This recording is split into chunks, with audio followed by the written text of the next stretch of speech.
Dagda, agus tá fáilte romh, Smis an Scéalaí Beag. Hi, and you're welcome. I'm the little storyteller.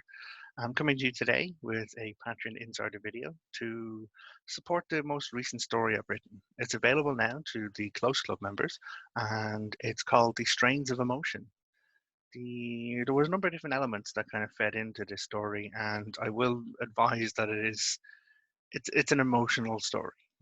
Obviously, I'm dealing with the topic of emotion, and it's one of the stories where I can't engage directly with my relationship with the Dagda, my relationship with my God, and how I actually do that. Like I've almost kind of included elements of my own personal ritual and the process involved around that, but it is more around the talk of emotion, and the thing that really informs the story most is a reference in the ancient Irish folklore to something known as the three strains. They're known as the Galtre, the Giantre, and the Suntre.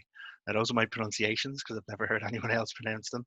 Um, but they're these kind of three strains by which a harper is known.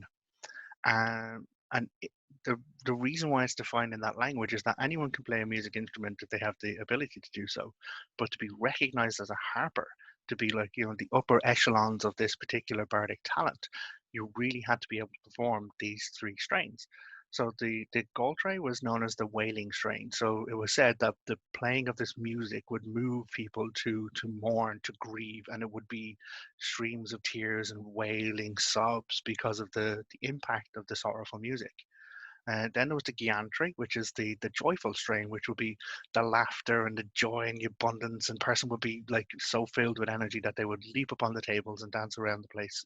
And then last was the Suntre, which was the soothing or the sleeping strain. At that point, it would woo the person down and relax into rest, and they would fall into a sleep.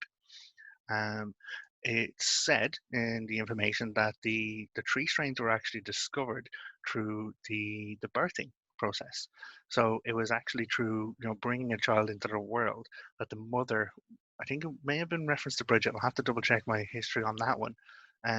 But it's this kind of experience where there's the fear and the worry and the sorrows of the pain that comes initially, and then there's the joy of like the new arrival and like the hope and the kind of optimism that comes along next, and then finally there's the rest, the well earned fucking rest to bring someone to a place of peace.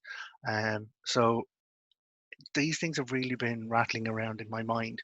And the references that we have connecting them to the Dagda is specifically in the tales post Moitura Part 2. Well, that's how I refer to it. It's the Second Battle of Moitura, where the Fomorians are still ravaging over Ireland and the Dagda's property has been stolen from him. And so we have a story where himself, Oma, and Lou go to recover his harp from a Fomorian raider.